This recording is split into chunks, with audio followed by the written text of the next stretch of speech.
여러분 안녕하십니까? 4월 13일 굿모닝 MBN 시작합니다. 먼저 오늘의 주요 뉴스입니다. 문재인 대통령이 코로나19 상황이 아슬아슬한 국면이라고 진단하며 이달부터 노바백스 백신의 국내 생산이 시작돼 3분기까지 1,000만 명분이 공급된다고 밝혔습니다. 오늘 발표될 신규 확진자 수는 어제에 이어 500명대를 기록할 것으로 보입니다. 어젯밤부터 수도권과 부산의 유흥업소가 문을 닫자 음식점으로 사람들이 몰렸습니다. 실내 마스크 착용 의무화 첫날 단속이 없으면 잘 지켜지지 않은 모습이 곳곳에서 포착됐습니다. 내부 정보를 이용해 광명 시흥 3기 신도시 예정지 인근 땅을 대거 사들인 LH 직원과 지인이 구속됐습니다. 정부 합동특별수사본부는 한 달 동안 746명을 수사해 4명을 구속하고 투기 의심 부동산 240억 원 상당은 몰수 조치했습니다. 일본 정부가 오늘 강요 회의를 열고 후쿠시마 원전 내 오염수의 해양 방류 방침을 결정합니다. 일본 내에서도 반대의 목소리가 나오는 가운데 우리 정부는 수용하기 어렵다며 심각한 우려를 나타냈습니다. 조 바이든 미국 대통령이 우리 시간으로 오늘 새벽 열린 반도체 자동차 기술 분야 회의에 참석해 미국이 다시 세계를 이끌 것이라고 말했습니다. 우리 기업으로는 삼성전자가 초청됐는데 백악관은 이번 회담에서 즉각적인 결정이나 발표는 나오지 않을 것이라고 밝혔습니다. 어제부터 전국에 내리기 시작한 비는 오늘 오전 대부분 그치겠습니다. 낮부터는 찬바람이 불어 쌀쌀하겠고 내일 아침은 내륙 곳곳의 기온이 오늘보다 10도 이상 크게 떨어지며 한파특보가 내려질 전망입니다. 특수학교 종사자와 초중 고교 보건교사를 대상으로 한 아스트라제네카 백신 접종이 재개됐습니다. 단 20대는 접종이 여전히 보류됐는데요. 접종이 가능한 사람들 중 일부도 불안감을 호소하고 있습니다. 심가윤 기자입니다. 아스트라제네카 접종이 재개된 사람은 특수학교 종사자와 유치원 초중고교 보건교사, 감염 취약시설 종사자 등 약 14만 2천여 명입니다. 모두 만 30세 이상입니다. 접종이 잠정 보류됐던 만 60세 미만 3만 8천여 명도 대상에 포함됐습니다. 20대 64만여 명은 접종이 제외됐습니다. 혈전 발생 우려에 비해 백신을 맞는 실익이 크지 않다는 이유에서입니다. 영국이라든지 우리나라에서 모두 30세 미만은 이제 접종의 위험 대비 이익이 1.0 이하였던 점을 가장 크게 고려한 부분이 있고, 단 1차 접종을 이미 마친 20대 13만 5천여 명은 2차 접종을 해야 합니다. 실익이 적다면서도 1차 접종자는 2차 접종도 해야 하는 것은 모순이라는 비판도 나옵니다. 당국은 30세 미만 제외로 남는 아스트라제네카 백신은 60에서 64세에 접종하는 것을 검토하고 있습니다. 계속되는 논란 속에 접종 기피자도 늘고 있습니다. 정부나 질병청에서 계속 이제 주장이 번복을 하다 보니까 그것도 조금 신뢰가 안 가는 것도 있고 딱히 이득이 큰 것 같지가 않아가지고. 전문가들 사이에서는 아스트라제네카 백신 접종 대상자를 전수조사해 혈전 여부를 파악한 뒤 새로운 접종 기준을 만들어야 한다는 지적이 나오고 있습니다. MBN 뉴스 심가현입니다. 코로나19 확산세를 잡기 위해 정부가 어제부터 수도권과 부산의 유흥시설 영업을 금지했죠.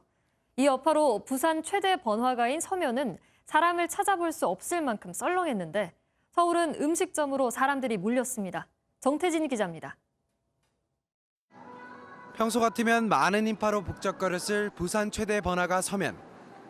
하지만 간간히 지나가는 시민을 제외하고 인적을 찾아볼 수 없어 도로는 한산하기만 합니다. 굳게 닫힌 문과 집합 금지를 알리는 안내문만 눈에 띕니다. 어제부터 3주 동안 서울을 비롯한 부산에서는 유흥시설의 영업이 금지됐습니다. 이 여파로 밤 10시까지 영업할 수 있는 일반 술집과 노래 연습장도 문을 열지 않는 곳이 많았습니다. 반면 서울은 음식점과 술집으로 사람들이 몰렸습니다. 좁은 공간에 모여 마스크를 착용하지 않은 채 대화를 나누는 사람들도 곳곳에서 목격됐습니다. 어제부터 실내 공간에서 마스크 착용은 의무입니다. 사실상 음식을 먹을 때를 제외하고 모든 실내에서 마스크를 착용해야 하는 건데 지켜지지 않는 경우가 많았습니다. 어기다 적발되면 미착용자는 10만 원, 운영자에게는 관리 소홀 책임을 물어 150만 원의 과태료를 부과합니다. 하지만 단속이 이뤄지지 않으면 규정이 있으나마나 하다는 지적입니다. 실내에서는 대부분 마스크를 벗고 활동하는 경우가 많은 것 같아요. 일상생활에서 상시 단속을 하는 것이 아니다 보니까 되게 실효성이 전혀 없을 거라고 생각합니다. 방역 당국은 확산세가 지속되는 만큼 이번 조치를 통해 경각심을 높여달라고 호소했습니다. MBN 뉴스 정태진입니다. 4.7 재보선이 끝나고 여야 지도부 개편이 정치권의 화두로 떠오르고 있죠. 이 5월 초 당대표 선거를 앞두고 있는 더불어민주당은 먼저 원내대표를 뽑아야 하는데 어제 윤호중, 박완주 의원이 출사표를 던졌습니다. 주진희 기자의 보도입니다. 더불어민주당 김경엽 의원이 건강상의 이유로 안규백 의원은 고민 끝에 불출마를 선언하면서 민주당 원내대표 선거는 이해찬계 친문으로 분류되는 4선의 윤호중 의원과 비주류계 범진보 3선 박완주 의원의 입하전이 됐습니다. 4.7 재보선 이후 당을 혁신하겠다는 큰 목표는 같지만 두 사람이 걸어온 길이 다른 만큼 쇄신 방안도 크게 달랐습니다. 현재 여당이 독식하고 있는 18개 상임위원장에 대해 윤호중 의원은 유지 쪽에 무게를 실었지만 박완주 의원은 일부 야당에 양보할 뜻을 밝혔습니다. 2기 원내대표는 원구성 협상을 한 바가 없습니다. 1기 원내대표의 원구성 협상 내용에 따라서 진행할 수밖에 없습니다. 지난 1년 정치가 사라졌습니다. 상임위 배정과 부의장 선출 문제를 해결하겠습니다. 선거의 패배 원인으로 거론된 조국 사태에 대해서도 윤호중 의원은 거리를 유지했고 박완주 의원은 다양한 의견 개진을 보장해야 한다고 강조했습니다. 1년 반 이전에 있었던 일이라 그 부분에 대해서도 그 당내에 다양한 의견이 있는 것으로 알고 있습니다. 자기하고 생각이 다른 사람한테 위압적이고 고압적이고 위험으로 그렇게 분위기를 만드는 것은 정상적인 정당은 아닙니다. 민주당은 오늘과 오는 15일 후보 토론회를 거쳐 오는 금요일 원내대표를 선출합니다. MBN 뉴스 주진입니다. 4.7 재보선에서 참패한 더불어민주당의 초재선 의원들이 간담회를 열고 친문과 비문으로 갈라져서는 안 된다고 강조했습니다. 국민의힘과 국민의당은 선거를 준비하며 합당을 공언했지만 서로 상대가 의견을 주지 않고 있다며 논의를 진행하지 못하고 있습니다. 노태현 기자입니다. 더불어민주당 초선 재선 의원들은 각각 모임을 갖고 혁신 방안 마련에 본격 착수했습니다. 초선 의원들은 초선 5인방이 거론한 조국 사태는 다양한 의견 중에 하나라며 특정 사안에 초점을 맞추지 말아달라고 당부했고 원내대표 후보들을 초청해서 재보선 실패의 분석과 대책, 원내 운영 방안과 당의 혁신 등을 주제로 토론회를 열기로 했습니다. 30여 명의 재선 의원 모임에서는 친문과 비문, 이재명계와 반이재명계로 편가르기를 해선 안 된다는 의견도 나온 것으로 전해졌습니다. 다만 당내 주류인 친문재인계 의원들과 강성 지지층의 반발을 의식한 탓인지 조국 사태에 대해선 언급을 삼가는 분위기였습니다. 책임론보다는 당이 앞으로 어떻게 나갈 건가에 대해서 방향을 제시해 주는 그런 좀 긍정의 메시지를 좀 많이 보냈으면. 야권에서는 주호영 국민의힘 대표 권한대행과 안철수 국민의당 대표가 합당에 대해 서로에게 먼저 의견을 내라며 지지부진한 모습을 보였습니다. 국민의당에서 합당에 관해서 어떤 생각을 하는지 먼저 알아보는 것이 제일 중요하다고 생각이 되어서 국민의당 쪽 의견을 요청해 놓은 상태이고 국민의힘의 통일된 그런 의견들을 만들 수 있다는 의미인가요? 저는 그거부터 한번 여쭤보고 싶은데요. 저희가 주춤한다고 하는 표현은 그건 잘못된 표현입니다. 국민의힘이 전당대회를 앞두고 있어 합당 시점에 따라 안 대표의 당대표 출마 여부가 결정되기 때문에 상호 간의 신경전은 한동안 이어질 것으로 보입니다. MBN 뉴스 노태현입니다. 김종인 전 국민의힘 비대위원장이 안철수 국민의당 대표를 향해 내놓은 이 건방지다는 발언으로 정치권에 파문이 일고 있습니다. 안 대표는 국민의힘이 있을 뿐 야권은 실체가 없다는 김 전 비대위원장의 발언을 응수하며 다시 한번 야권 통합을 강조했고 국민의힘 내부에서도 비판이 이어졌습니다. 신재우 기자입니다.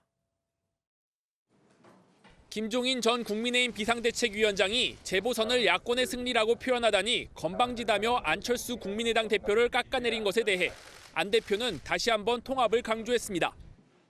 야권의 혁신, 대통합, 정권 교체 필요성에 대해서는 그걸 부인하는 사람이 있을 수가 있겠습니까? 야권 통합은 이미 자신이 오세훈 시장을 돕는 과정에서 충분한 공감대가 이루어진 것이란 점을 강조하며 응수한 겁니다. 다만 건방지다는 표현에 대해 국민의당 내부에선 뇌물수수로 징역형을 받았던 김 전 위원장이 국민에게 건방지게 행동한다는 원색적인 비난이 나왔고 국민의힘이 이에 사과를 요구하며 반박하자 논란은 더 커질 조짐을 보이고 있습니다. 국민의힘 내부에서도 그동안 김 전 비대위원장의 야권 통합 반대론에 불만이 있던 의원들의 비판이 잇따랐습니다. 당대표 도전 의사를 밝힌 홍문표 의원은 문재인 정부의 독선, 오만과 김종인 전 위원장이 뭐가 다른가라며 강도 높게 비판했습니다. 장제원 의원은 토사구팽식 막말로 야권 통합에 침을 뱉고 있다며 재임 시절 당을 흔들지 말라고 하더니 정작 자신이 나가자마자 흔들고 있다고 꼬집었고 조혜진 의원은 국민의힘 자강론에 대해 범야권의 승리지 국민의힘만의 승리라고 할 수 없다고 반박했습니다. MBN 뉴스 신재우입니다. LH 투기 의혹을 수사 중인 정부합동특별수사본부가 현재 조사 중인 사람은 746명입니다. 이미 검찰에 넘긴 47명과 혐의가 인정되기 어렵다고 판단한 63명을 빼면 636명이 수사선상에 있는 건데요. 합수본이 범죄 피해자가 확정 판결을 받기 전이라도 불법 수익 재산을 임의로 처분하지 못하도록 법원의 신청에 받아들여진 몰수 추징 보전 금액도 시가로 240억 원. 매입가가 72억 원가량이었다고 하니 3배 이상 뛴 거죠. 이미 구속된 전 포천시장과 경기도청 공무원이 각각 80억 원과 55억 원. 나머지는 LH 직원을 포함해 2명과 연관된 102억 원 등입니다. 어제 이 2명이 결국 구속됐습니다. LH 사태와 관련해 LH 현직 직원이 구속된 건 이번이 2번째인데요. 경찰 수사에 한층 더 탄력이 붙을 전망입니다. 강재묵 기자입니다. 미공개 정보를 활용해 광명시 흥 3기 신도시 내 땅 투기 혐의를 받는 LH 직원과 지인의 영장실질 심사는 2시간 넘게 진행됐습니다. 내부 정보 이용 투기 혐의 인정하십니까? 다른 직원들한테 내부 정보 미리 주셨나요? 법원은 LH 직원과 지인의 범죄 혐의가 소명되고 증거인멸과 도주의 우려가 있다며 구속영장을 발부했습니다. 이들은 2017년 3월부터 이듬해 말까지 광명 노은사동 일대에 22개 필지를 사들인 혐의를 받고 있습니다. 이 과정에 가족과 친구 등 36명의 명의가 동원된 것으로 파악돼 차명 투기 정황도 확인되는 상황. 당시 신도시 개발부서에서 근무한 LH 직원은 예상 지역이 개발 제한 해제를 검토하거나 신도시 발표 시점 등 업무 전반에 관여했던 것으로 알려졌습니다. LH 현직 직원이 구속된 것은 지난 8일 이후 이번이 2번째입니다. 투기 의혹의 핵심으로 꼽혔던 A씨의 구속으로 경찰 수사에도 속도가 붙을 것으로 보입니다. MBN 뉴스 강재묵입니다. 일본 정부가 지난 10년 동안 논란이 거듭되어 온 후쿠시마 원전 오염수에 대해 오늘 해양 방류를 결정할 것으로 보입니다. 일본 내 어민과 시민단체들은 스가 내각의 일방적인 결정에 즉각 반발했고 우리 정부와 중국 정부도 국제사회의 여론을 존중해야 한다며 우려 입장을 표했습니다. 박자은 기자입니다. 일본 정부가 후쿠시마 오염수 방류 방침을 밝히자 주민들은 분노했습니다. 拙速な決定をしないでもっと本当に現実的な選択肢を海洋放出っていう以外の選択肢を取ってほしいということですね。ちょっと目を向けて正直なところどうなのそういうところで話してほしい本当の姿を教えてほしいそういうことの前提としてね。 국민 동의 없이 오염수를 처분하지 않겠다고 한 약속을 일본 정부가 스스로 거역한 셈입니다. 国民の防衛を言っていないってことです。国民が納得して流していいですよと。 오염수는 후쿠시마 제1원전에서 나오는 방사성 물질을 포함한 것으로 방류 시 우리나라와 중국이 치명상을 입을 수 있다는 지적이 나옵니다. 우리 정부는 어제 그동안 일본에게 투명한 정보 공개와 주변국과의 협의를 강조했다며 협의 없이 방류한다면 이를 받아들이기 어렵다고 입장을 밝혔고 중국 정부도 일본 원전 사고로 이미 해양 환경과 인류 건강에 심각한 영향을 끼쳤다며 충분한 협의의 필요성을 견고히 주장했습니다. 일본이 오늘 방류 여부를 어떻게 결정하느냐에 따라 우리 정부는 국무조정실 산하 후쿠시마 오염수 대응 태스크포스를 중심으로 수산물 수입 검역 강화 등의 대책을 내놓을 방침입니다. MBN 뉴스 박자은입니다. 오늘 새벽 백악관이 주재하는 반도체 관련 화상회의가 삼성전자와 포드자동차 등 반도체와 자동차 분야 회사 19곳이 참석한 가운데 열렸습니다.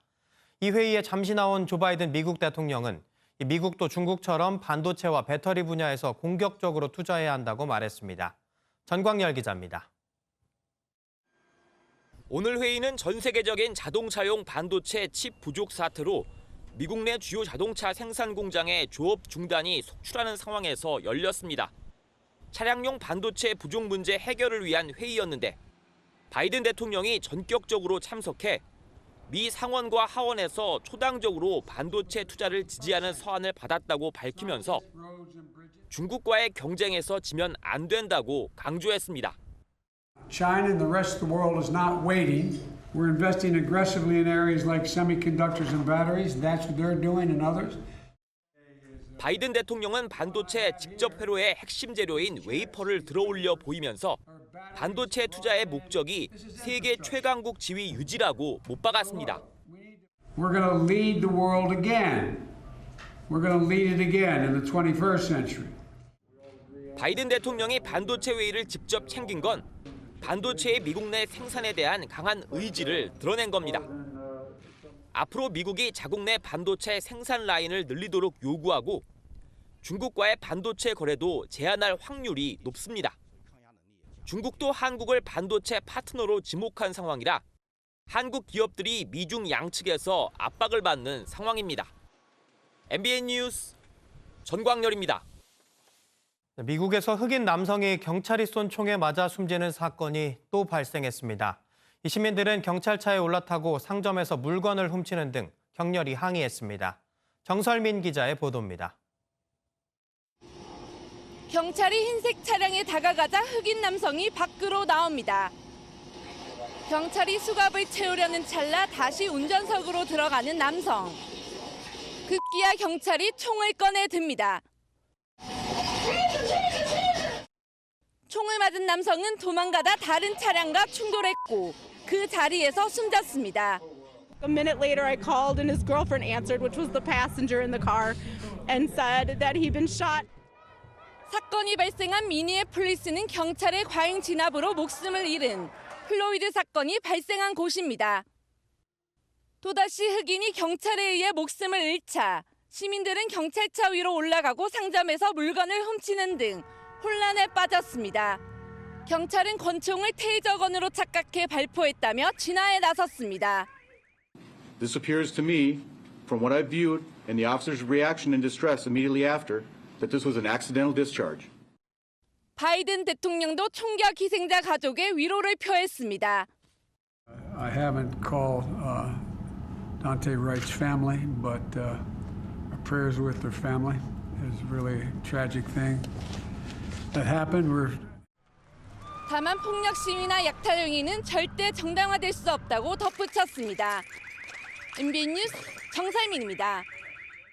프랑스 파리에서 대낮에 총격이 발생해 남성 1명이 숨지고 여성 1명이 위중한 상태에 빠졌습니다. 이 용의자는 현지 시간 12일 오후 1시 40분쯤 파리 16구에 있는 랑리 뒤낭병원 앞에서 총을 쏜 뒤 스쿠터를 타고 달아났습니다. 해당 병원은 코로나19 백신 접종센터로 지정된 곳이며 경찰은 정확한 사건 경위를 조사하고 있습니다. 정부는 조만간 8%대까지 치솟은 가계부채 증가율을 4%대로 낮추는 방안을 내놓을 예정입니다. 원금과 이자를 합친 대출 규모가 연소득의 40% 이내인지 엄밀히 개인별로 살펴보겠다는 것이 핵심입니다. 이렇다 보니 은행들이 당장 이번 달부터 가계대출을 깐깐하게 심사할 것으로 보입니다. 한국은행의 조사 결과 국내 금융기관은 2분기부터 심사 조건을 강화하는 등의 방식으로 가계대출을 강화할 것으로 나타났습니다. 다만 깐깐한 심사에도 생활 자금 수요와 소비 심리 회복에 대출을 받으려는 가계 수요는 늘어날 것으로 한국은행은 내다봤습니다. 세제 강화와 집값 상승에 따라 종합부동산세를 내야 하는 1주택자가 최근 4년 사이 4배로 늘어났습니다. 이 같은 영향일까요? 우리나라의 재산세는 OECD 평균치를 웃돌았습니다. 이병주 기자의 보도입니다. 세제 강화와 집값 상승에 따라 종합부동산세를 내야 하는 1주택자가 최근 4년 사이 4배로 늘어났습니다. 이 같은 영향일까요? 우리나라의 재산세는 OECD 평균치를 웃돌았습니다. 이병주 기자의 보도입니다. 서울 마포구의 대표적인 신축 아파트 단지입니다. 이 아파트 전용 84제곱미터는 지난해 처음 공시가격이 9억 원을 넘으며 종합부동산세 대상이 됐습니다. 이처럼 최근 집값이 올라 국세청의 종부세 고지서를 받은 1주택자가 가파르게 증가한 것으로 나타났습니다. 2016년 6만 9천 명이었던 1주택 종부세 대상이 2년 만에 2배 수준으로 뛰고 또다시 2년 만에 곱절로 늘어난 겁니다. 이에 따라 전체 종부세 대상 중 1주택자가 차지하는 비중도 2016년 25%에서 지난해 43%까지 급증한 것으로 나타났습니다. 이러한 영향 등으로 우리나라의 재산세 부담은 OECD 평균을 웃돌았습니다. 전체 조세 부담률은 OECD 평균치에 못 미쳤지만 재산세 부담률은 OECD 평균보다 1.7배 더 높은 것으로 나타났습니다.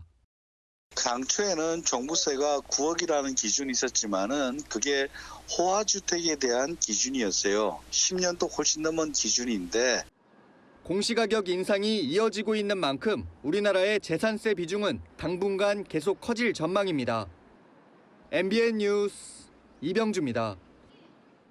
이란에 방문한 정세균 국무총리가 한국에 역류된 이란의 동결 자금은 길을 찾아 빨리 돌려주는 게 맞다고 밝혔습니다.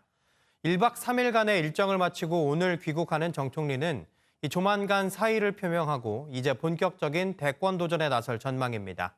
조경진 기자입니다. 이란 수석 부통령을 시작으로 이란의 주요 인사들을 연이어 만난 정세균 국무총리. 한국 케미오의 억류 배경으로 지목된 이란의 동결 자금 문제를 논의했습니다. 미국의 대이란 제재로 한국에 묶인 70억 달러를 두고 정 총리는 이란 돈이라고 일축했습니다. 이 돈은 그 이란 돈이다. 주인한테 돌려주는 게 맞다. 이제 그런 얘기를 했었는데 길을 찾아서 빨리 돌려주는 게 좋다. 그러면서 한국 선박 억류 사태가 재발해선 안 된다는 점도 분명히 했습니다. 항행의 안전과 에너지 안보에 결정적인 만큼 동해협 내 항행의 자유가 보장되어야 한다는 우리. 이란 핵 합의 과정에서 한국의 역할도 강조했습니다. 향후 이란 핵 합의의 복원과 완전한 이행 시 양국 간 협력이 신속하고 전면적으로 확대될 수 있도록 양국은 백신 개발 협력, 의약품 교역 확대 등 코로나19 대응을 포함한 인도적 협력도 강화하기로 했습니다. 관심인 총리직 사임 시점에 대해서는 이번 이란 방문이 처음이자 마지막 출장이라고 말해 정 총리가 귀국 직후 대권 도전을 위한 사의를 표명할 것이란 관측에 무게가 실립니다. MBN 뉴스 조경진입니다. 올해로 개관 2주년을 맞은 서소문 성지 역사박물관이 현대불교미술전 공을 오는 6월 30일까지 개최합니다.